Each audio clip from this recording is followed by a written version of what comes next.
भारत से कौन सी मुख्य अक्षांश रेखा होकर गुजरती है उसके बारे में जानते हैं।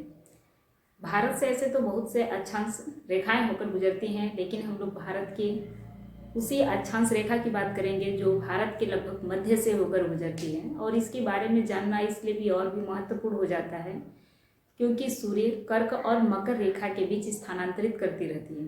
कर्क और मकर रेखा क्या होती है, वो ग्लोब पर कहाँ से होकर गुजरती हैं, इसके बारे में मैंने पिछले वीडियो में बता चुका है। तो आज हम लोग जानेंगे कि कर्क रेखा जो भारत के लगभग मध्य से होकर गुजरती है वो भारत के कितने राज्यों से होकर जाती है। तो इस मानचित्र में मैंने भारत का मैप बनाया है और भारत के मैप में यहाँ पर हमने कर्क रेखा को दिखाया है और यहाँ भारत की मानक समय जो कि देशांतर रेखा है। अक्षांश रेखाएं और देशांतर रेखाएं क्या होती हैं इसके बारे में मैं पिछले वीडियो में बताते समय मैंने बताया था कि जो देशांतर रेखाएं होती हैं, देशांतर रेखाओं के आधार पर किसी भी देश की स्थिति जो है उसका ज्ञान प्राप्त करने के साथ ही किसी भी देश में या किसी भी जगह पर क्या समय हो रहा है, समय का ज्ञान प्राप्त किया जाता है देशांतर रेखाओं के आधार पर। और अक्षांश रेखाओं के आधार पर विश्व को विभिन्न जलवायु कटिबंधों या जलवायु पेटियों में बांटा जाता है। तो सबसे पहले हम लोग जानते हैं कि जो कर्क रेखा भारत से होकर गुजरती है उसके बारे में 23.5 डिग्री उत्तरी अक्षांश, क्योंकि भारत उत्तरी गोलार्ध में स्थित है तो जो 23.5 डिग्री उत्तरी अक्षांश से होकर गुजरती है जो रेखा उसी ग्लोब पर कर्क रेखा के नाम से जाना जाता है, जो भारत से भी होकर के गुजरती है। यह एक काल्पनिक रेखा है जो भारत के 8 राज्यों से होकर गुजरती है। सबसे पहले यहाँ बात करें पश्चिम भारत से स्टार्ट करते हैं तो यहाँ पर गुजरात, फिर उसके बाद दूसरे नंबर पर राजस्थान, फिर मध्य प्रदेश, फिर छत्तीसगढ़, फिर झारखंड, फिर पश्चिम बंगाल और यहाँ पूर्वी भारत के 2 राज्यों से त्रिपुरा और मिजोरम से होकर कर्क रेखा गुजरती है। यहाँ पर लिखा है मैंने कर्क रेखा भारत के 8 राज्यों से होकर गुजरती है।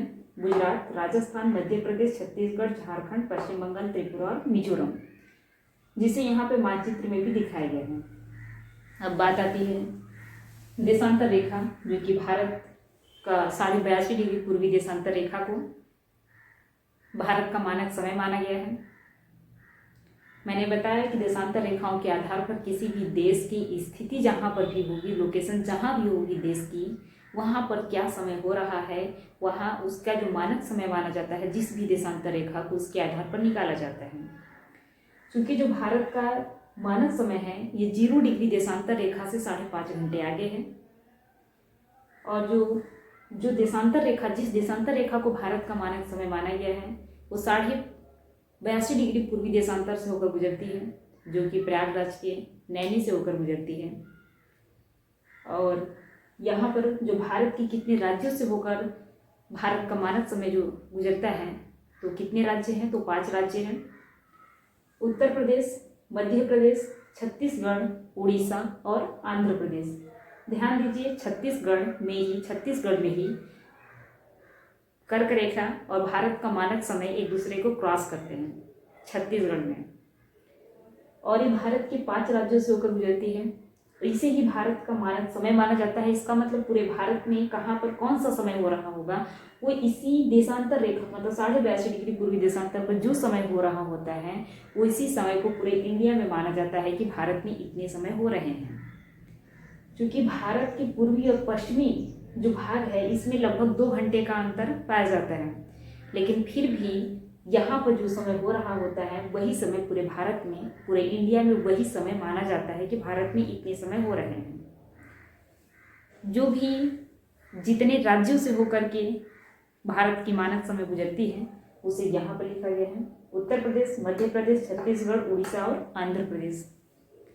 तो ये भारत के प्रमुख 2 एक अक्षांश और एक देशांतर रेखा है जिसको जानना बहुत ही महत्वपूर्ण है। धन्यवाद।